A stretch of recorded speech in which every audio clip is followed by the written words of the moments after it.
iyada oo burburinta kadib la qaatay shacabka ayaa qaarkood u qaxay xaafado amni ah oo uusan dagaalku gaarin sheegayaa shacabka Soomaaliyeed xal waxa seexana masaajid hadda waxaan ka kacoonaa xaafadeen oo howlgaaga isgoyska dabka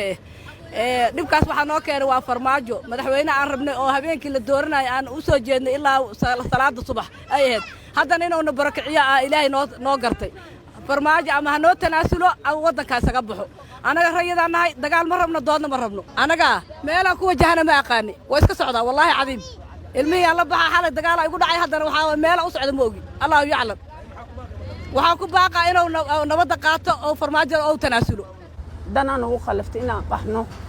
gurigayna ka tagno marka waa ka bii male koronto male dhibaatadaas aan qabatay hal maba hurdin bahali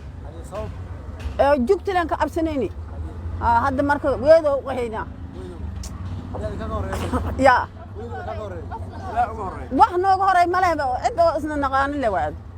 nafta la abadbaad maxaa odsanayna walaalahayna macaanka ina naga dhaafan waxaan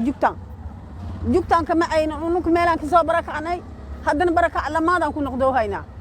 beesada ma abood hadda idinka ku darino saana naga dhabcayno hunguriya meesha afuraab la heleyn meesha waa lagu afuray aabihe marka gaajo